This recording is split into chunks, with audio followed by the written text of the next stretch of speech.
Франц Шуберт. Першая фігура епохі романтизму. Буйнейшы кампазітар-сімфаніст, аўтар 600 песень, незлічоных шэдэўраў фартэпіяннай музыкі. Нарадзіўся ў прадмесці Вены 31 студзеня 1797 года. З маленства авалодаў скрыпкай і фартэпіяна, спяваў у школе царкоўных пеўчых. Скончыўшы настаўніцкую семінарыю, працаваў выкладчыкам у роднай школе. Аднак гэтыя абавязкі перашкаджалі галоўнаму – стварэнню музыкі.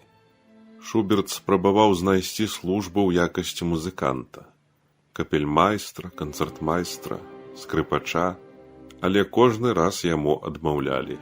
Занадта сціплым і мяккім быў характар маладога чалавека. Ён пакінуў настаўніцтва і застаўся без сродкаў для існавання. Гэта быў не яго выбар, а той прыроды, якая валодала сэрцам. Шуберт запісваў ноты днямі напралёт. Нават ноччу ён спаў у акулярах, каб, прахапіўшыся, хутка занатаваць тое, што прыснілася. Яшчэ з юнацтва бясконцым патокам прыходзілі да яго мелодыі, якія пераліваліся потым у песні, санаты, сімфоніі. Ён спісваў нотамі любы кавалачак паперы, сурвэткі ў кавярні, шпалеры на сценах. Сябры стараліся дапамагаць яму матэрыяльна і купляць паперу з чарніламі. Жыў ён на гарышчы старога дома. Адзіным абавязкам было запісаць тое, што гучала ў галаве. Нотныя выдаўцы баяліся яго музыкі. Занадта складаным падаваўся ім нотны запіс.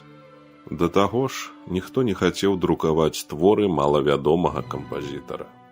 Жыўшы на суседніх вуліцах з Бетховенам, Шуберт не адважваўся на знаёмства. Такім мяккім быў яго характар. Аднойчы сябры пазнаёмілі яго з вядомым спеваком Міхаэлем Фоглем. Артыст пачаў выконваць песні Шуберта на канцэртах. Аб музыцы загаварыла ўся Вена.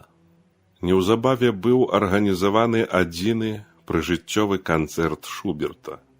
Ён прайшоў з вялікім поспехам. Публіка была ў захапленні ад чароўнай музыкі. Там гучалі вакальныя і фартэпіянныя творы.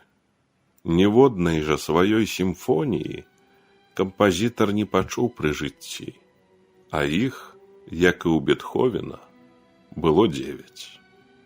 Ва ўзросце 31 года маэстра цяжка захварэў і памёр.